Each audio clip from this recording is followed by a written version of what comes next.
Marcus Sullivan had always been a man of few words, but 7 years of living alone on the remote Arizona ranch had reduced his vocabulary to conversations with cattle and the occasional phone call to the feed store.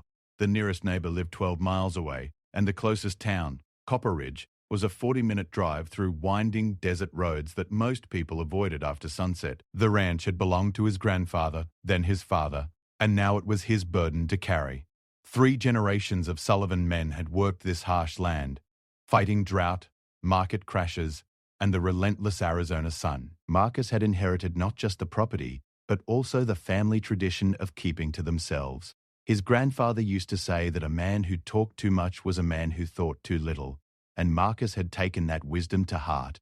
At 34, Marcus had the weathered hands of someone twice his age and the social skills of a hermit. He'd tried dating in his 20s, but the isolation of ranch life had driven away every woman who'd shown interest. They'd come out to visit, see the endless expanse of red dirt and scrub brush, hear the coyotes howling at night, and realize that romantic notions about cowboy life were far different from the reality of empty horizons and bone-deep loneliness. His daily routine had become as predictable as the sunrise. Wake before dawn, check the cattle, repair whatever the desert had broken during the night, tend to the few crops that managed to survive in the unforgiving soil, and fall asleep to the sound of wind rattling the old farmhouse windows. The television got 3 channels on a good day, and his internet connection was so slow that watching a video required the patience of a saint. The isolation had crept up on him gradually, like a slow poison. In the beginning, he'd driven to town every weekend, grabbing a beer at Murphy's Bar or picking up supplies at the hardware store. But as the years passed, those trips became monthly, then seasonal, then almost never. People in town started to treat him like a ghost story, someone they'd heard about but rarely seen. The mailman left packages at the gate because Marcus rarely answered the door when strangers knocked.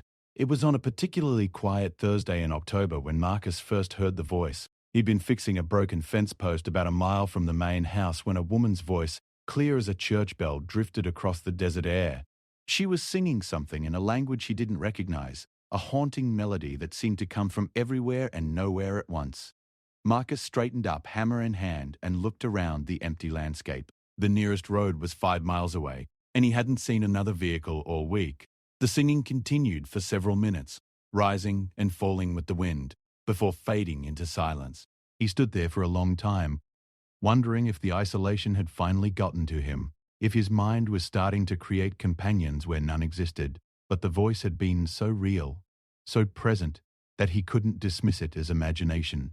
That night he found himself standing on his front porch, listening to the desert sounds and hoping to hear the singing again. The coyotes howled, the wind whispered through the sagebrush, but there was no mysterious woman's voice floating across the darkness. Sleep came hard that night, and his dreams were filled with faceless women singing ancient songs. He woke before dawn feeling more restless than he had in years, as if something fundamental had shifted in his small, controlled world. The routine tasks of ranch life felt different somehow, charged with possibility and uncertainty. Over the next few days, Marcus found himself making excuses to work in different parts of the property, always listening, always hoping to hear the voice again. He began to question everything he thought he knew about his land. His grandfather had mentioned old stories about the property, tales passed down from the original homesteaders, but Marcus had always dismissed them as the romantic nonsense of people trying to make their hard lives seem more interesting. Now, standing alone in the vast emptiness of his inheritance, he began to wonder what stories the land itself might tell, what voices might still echo across the desert from times long past. The thought should have frightened him, but instead it filled him with the first genuine curiosity he'd felt in years. On the following Monday, while checking the water pump near the old dry creek bed, Marcus heard the voice again. This time it was closer, more distinct, and he could make out individual words in what sounded like Apache. His grandfather had taught him a few phrases when he was young, stories about the native people who had lived on this land before the Sullivans arrived, but his knowledge was limited to basic greetings and simple requests. The woman seemed to be telling a story, her voice rising and falling with emotional intensity. Marcus found himself walking toward the sound, forgetting about the broken pump, forgetting about everything except the need to understand where this voice was coming from and what it was trying to tell him. He followed the sound for nearly half an hour, walking through areas of his property he rarely visited, past rocky outcroppings and stands of mesquite trees that seemed older than time itself. The voice led him to a small clearing he'd never noticed before, surrounded by large stones arranged in what looked like a deliberate pattern. As he entered the clearing, the singing stopped abruptly, leaving only the sound of his own breathing and the distant cry of a hawk circling overhead. Marcus stood in the center of the stone circle, feeling like an intruder in a sacred space, but also feeling more connected to his land than he had ever felt before. That evening, he did something he hadn't done in months. He drove to Copper Ridge and walked into the town library just before closing time. The librarian, Mrs. Henderson, looked shocked to see him, as if a celebrity had just walked through the door. "Marcus Sullivan," she said, adjusting her glasses. "I was beginning to think you'd moved away." "Just been busy with the ranch," he replied, uncomfortable with the attention. "I was wondering if you had any books about the history of my property. Local history, I mean. About the people who lived there before." Mrs. Henderson's eyes lit up with interest. She was one of those librarians who lived for research requests, especially ones that connected to local history. "The Sullivan Ranch has quite a story," she said, leading him to a section filled with dusty volumes and local historical documents. "Your great-grandfather bought that land from a man named Thomas Whitfield in 1924, but the property has much older roots than that." She pulled out several books and a manila folder filled with old newspaper clippings and handwritten notes. There was an Apache settlement in that area for generations before white settlers arrived. The last known resident was a woman named Maria Santos. She was the widow of a tribal leader, and according to local accounts, she refused to leave even after the rest of her people were relocated. Marcus felt a chill run down his spine as Mrs. Doe B. Henderson continued. "The stories say she lived alone on that land for years, maintaining the old traditions, singing the old songs. Some people claim they could hear her voice carried on the wind long after she disappeared." "Disappeared?" Marcus asked. "In 1923, just a year before your great-grandfather bought the property, she simply vanished one day. Some say she died alone in the desert. Others believe she found a way to rejoin her people. The truth is, nobody really knows what happened to her." Mrs. Henderson handed him the folder of documents. "You can borrow these if you'd like. There are some fascinating accounts in there, including a few mentions of strange occurrences on your family's property over the years. Your grandfather actually contributed some stories to our oral history project back in the 1970s. Marcus thanked her and drove home with the folder on the passenger seat, his mind racing with questions and possibilities. For the first time in 7 years, he felt like he was on the verge of understanding something important about his life and his place in the world. That night, he sat at his kitchen table reading every document in the folder by lamplight. The stories painted a picture of a proud woman who had chosen isolation over exile, who had maintained her connection to the land even as everything familiar was stripped away from her. As he read, Marcus began to recognize something of himself in Maria Santos, and he wondered if her voice was still calling across the desert, waiting for someone to listen and understand. Armed with the knowledge from Mrs. Henderson's documents, Marcus began to see his property through different eyes. The stone circle where he'd first clearly heard Maria's voice wasn't random. According to his grandfather's notes, it had been a place of ceremony for the Apache people who lived there. The creek bed that ran dry most of the year had once been a reliable water source, and the scattered metal objects he'd always assumed were old ranch debris were actually remnants of traditional Apache dwellings. Marcus started spending more time in the areas where he'd heard the singing, bringing tools to clear away decades of accumulated brush and debris.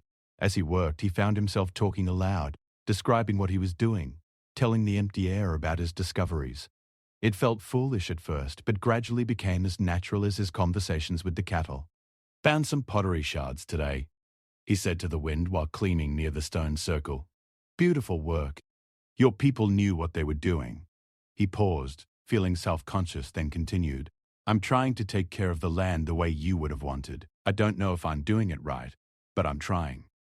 The voice didn't answer directly, but that evening, as Marcus sat on his porch watching the sunset paint the desert in shades of gold and crimson, he heard the singing again. This time it seemed less mournful, more welcoming, as if Maria approved of his efforts to honor the history of the place. Over the following weeks, Marcus established a routine of morning ranch work and afternoon historical exploration. He discovered what appeared to be the foundation of Maria's dwelling, a small structure built into a natural windbreak of rocks and mesquite trees.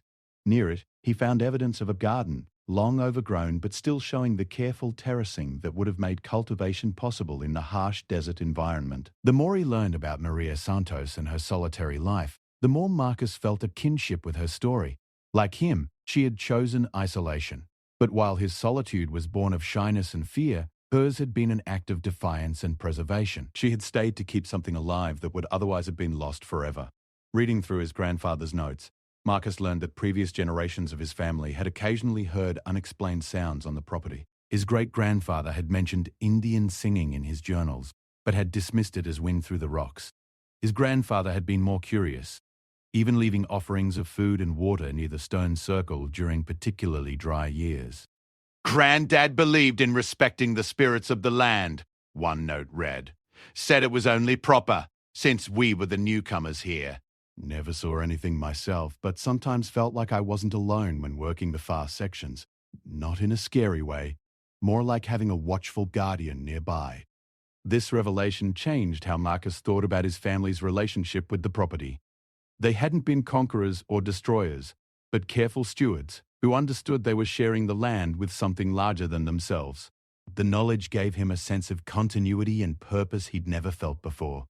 One afternoon, while clearing debris from what appeared to be an old fire pit, Marcus cut his hand on a sharp piece of metal. As blood dripped onto the ancient stones, he felt dizzy and disoriented. The desert around him seemed to shimmer and shift, and for a moment he could swear he saw smoke rising from the fire pit, could smell cooking food and hear the murmur of conversation in Apache. The vision lasted only seconds, but it left Marcus shaken and oddly exhilarated. He bandaged his hand with strips torn from his shirt, and sat quietly in the stone circle, waiting to see if anything else would happen. The normal desert sounds gradually returned: wind in the brush, the distant lowing of cattle, the cry of a red-tailed hawk. But underneath it all, he could sense a deeper presence, patient and watchful. That evening, Marcus did something unprecedented. He cooked more dinner than he could eat, and carried a plate of food out to the stone circle. He set it on the largest stone and stepped back, feeling both ridiculous and reverent. "I know you're here," he said aloud. "I know you've been here all along. And I'm sorry it took me so long to pay attention. This land has been your home much longer than it's been mine. I'd like to learn more about you, about your people, about how to take care of this place properly." The wind picked up, swirling dust around the circle, and Marcus could have sworn he heard a whispered "thank you" in the moving air. He left the food and walked back to the house, feeling lighter than he had in years. The next morning, the plate was empty. Marcus told himself it had probably been coyotes or javelinas, but deep down he suspected otherwise. He began leaving food regularly, not as an offering to the supernatural, but as a gesture of respect and hospitality to a fellow resident of the land. As autumn progressed into winter, Marcus's conversations with Maria became more elaborate and meaningful. He told her about his struggles with loneliness, his fears about the ranch's future, his regrets about relationships that had failed. In return, though she never spoke directly, he began to understand things about the land and its rhythms that he'd never noticed before. She guided him to a hidden spring that still produced water even in the driest seasons. She showed him, through subtle signs and feelings, which areas of the ranch were most suitable for different types of crops, where wildlife gathered and should be left undisturbed, how to read the weather patterns that the desert itself predicted days in advance. Marcus started making changes to his ranching operation based on these insights. He moved his cattle to graze in patterns that followed the land's natural contours rather than the arbitrary fence lines his father had established. He planted native grasses in areas where the soil was being eroded by wind and water. He created small wildlife refuges around water sources, giving back portions of the ranch to the creatures who had lived there before cattle arrived. The changes were subtle but effective. His cattle grew healthier, his water usage decreased, and the land itself seemed more vibrant and alive. For the first time since taking over the ranch, Marcus felt like he was working with the desert rather than fighting against it. Word of his unconventional methods eventually reached other ranchers in the area, and a few came by to see what he was doing differently. Marcus found himself talking to human visitors for the first time in years, explaining his techniques while carefully avoiding any mention of supernatural guidance. "It's all about understanding what the land wants to do naturally," he told Jim Morrison, who owned the spread to the north. "My grandfather always said this desert has its own intelligence, and I'm starting to think he was right." Jim nodded thoughtfully, looking at the improved condition of Marcus's pastures. "Your granddad was a smart man." Maybe it's time some of us started listening to the old ways again. These conversations felt different from the superficial interactions Marcus had avoided for so long. They were grounded in practical concerns but touched on deeper questions about humanity's relationship with the natural world. He found himself gaining confidence not just as a rancher, but as someone with valuable knowledge to share. Winter nights in the desert are cold and clear, and Marcus began spending his evenings outside, building fires in the ancient circle, and talking with Maria about everything and nothing. She never appeared visibly, but her presence was as real to him as the stars overhead. Sometimes he sang back to her, his rough voice attempting to echo the melodies she shared with the wind. These were the happiest months Marcus had experienced since childhood. The crushing loneliness that had defined his adult life was gone, replaced by a sense of companionship and purpose. He wasn't alone on the land anymore. He was part of a continuum of people who had found meaning and connection in this harsh, beautiful place. But as spring approached, Marcus began to sense changes in Maria's presence. Her singing became less frequent, and when it did come, it carried notes of farewell. During their evening conversations, he felt her attention turning away from his immediate concerns towards something larger and more distant. "You're leaving, aren't you?" he asked one night, sitting by the fire as winter gave way to the warming days of early spring. The wind that had carried her voice for months was silent, but Marcus felt her acknowledgement like a gentle hand on his shoulder. "I understand," he said, though understanding and accepting were two different things. "You stayed to teach me what I needed to know. You've done that. I'll take care of the land, I promise. And I won't forget you." The fire crackled and popped, sending sparks up toward the brilliant desert stars, and Marcus knew that his time of supernatural companionship was coming to an end. But he also knew that Maria Santos had given him something far more valuable than ghostly conversation.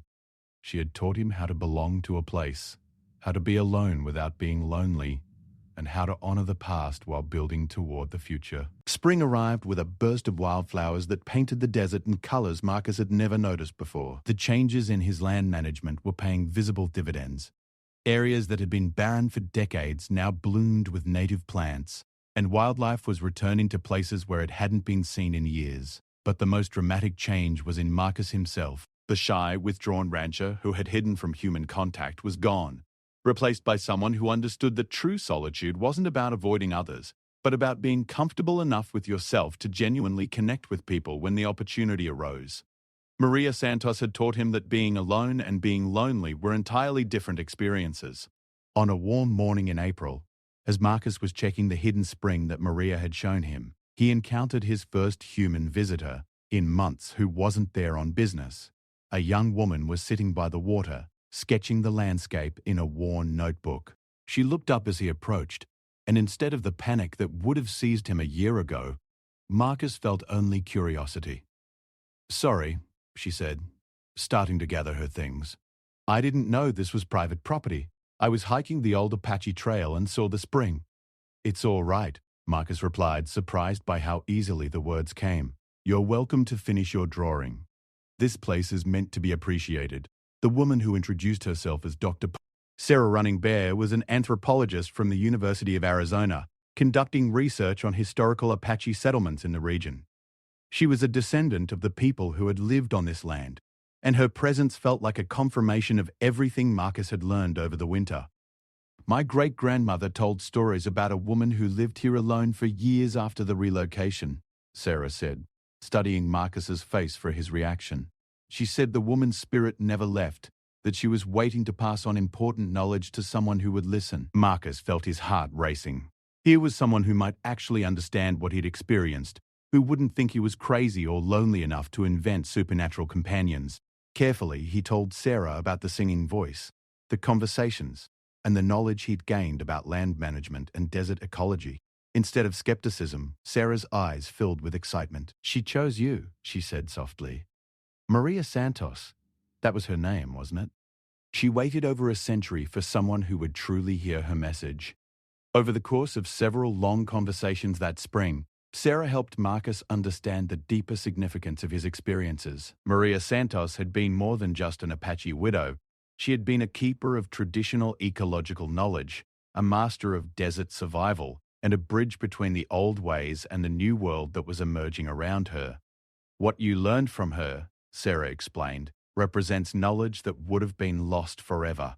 The sustainable ranching techniques, the understanding of natural water cycles, the wildlife conservation methods, these are practices my ancestors developed over thousands of years of living in harmony with this landscape. Together, they documented everything Marcus had learned, creating a record that could benefit both the academic community and other ranchers struggling with the challenges of desert agriculture. Sarah introduced Marcus to other members of her extended family, elderly Apache people who confirmed many of the details about Maria Santos and her solitary vigil on the land. Through these connections, Marcus began to understand that his ranch wasn't just a piece of property. It was a cultural and ecological treasure that carried responsibilities beyond profit and loss. He started hosting visits from tribal members who wanted to see the places their ancestors had lived, and from researchers studying traditional land management techniques.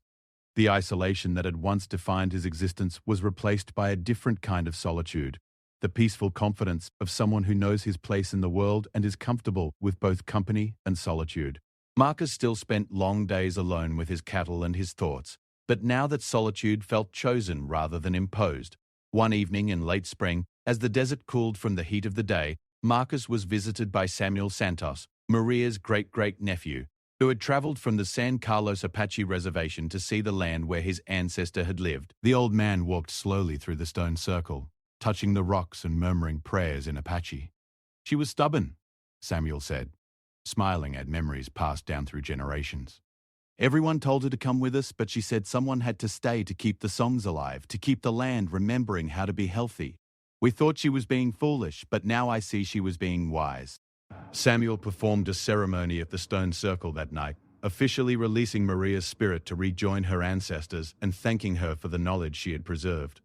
Marcus participated as an honorary witness, feeling the profound satisfaction of a task completed and a promise fulfilled. After the ceremony, the desert felt different, still magical, still alive with ancient presence, but quieter, more settled. Maria's work was finished, and Marcus was ready to carry on without supernatural guidance. Summer brought new challenges and opportunities. Marcus's success with traditional land management techniques attracted attention from agricultural scientists and environmental groups. He found himself giving talks at conferences, hosting workshops, and consulting with other ranchers who wanted to implement sustainable practices. The transformation was remarkable. The man who had once gone months without meaningful human conversation was now traveling the region, sharing knowledge and building professional relationships. But he always returned to his desert ranch, to the land that had taught him so much about patience, listening, and the deep connections that bind all living things together. On quiet evenings, Marcus still sat by fires in the ancient stone circle, but now he often had human company, researchers, friends, visitors who came to learn about traditional land management or simply to experience the profound peace of the desert. He told Maria's story freely, no longer worried about being thought eccentric or unstable. The ranch itself became a model of sustainable desert agriculture, producing healthy cattle while actually improving the ecological health of the land. Marcus established a small foundation dedicated to preserving traditional ecological knowledge and supporting research into indigenous land management techniques.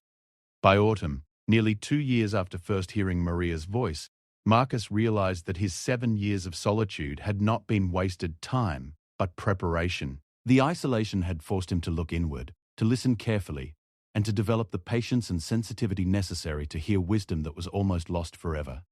He still lived alone on the ranch by choice, but he was no longer lonely or afraid of human connection.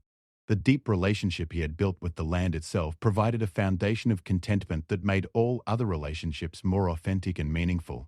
On the anniversary of his first conversation with Maria Santos, Marcus prepared a special dinner and carried it out to the stone circle as he had done so many times before. But this time he was joined by Sarah Running Bear and several members of her family, who had come to honor the memory of their ancestor and celebrate the preservation of her knowledge. As they shared the meal and told stories around a fire built in the ancient circle, Marcus felt the deep satisfaction of someone who has found his true purpose. The shy rancher who had once hidden from the world was gone forever, replaced by a man who understood that real strength comes from knowing when to be alone and when to connect, when to speak and when to listen, when to hold on and when to let go.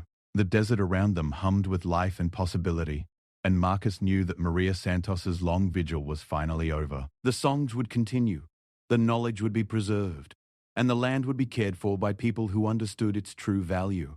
Looking up at the brilliant canopy of stars that shone down on this ancient place, Marcus smiled and whispered a final thank you to the wind. The whisper was answered, not by a ghostly voice, but by the contented sounds of a healthy desert ecosystem. Owls calling, coyotes singing, and the rustle of small creatures going about their nocturnal business. Marcus Sullivan was no longer alone, and he never would be again. He had learned the difference between solitude and loneliness, between isolation and independence, between running away from life and choosing the life that truly fit his soul. The 7 years of solitude had ended not with rescue from the outside world, but with the discovery that he had never needed rescuing at all. He had only needed to learn how to listen to the wisdom that surrounded him, and how to trust in his own capacity for growth and connection. The Apache widow's whisper had taught him the most important lesson of all, that every person has a unique role to play in the great web of existence, and that finding that role requires both the courage to be alone and the wisdom to know when solitude's purpose has been fulfilled.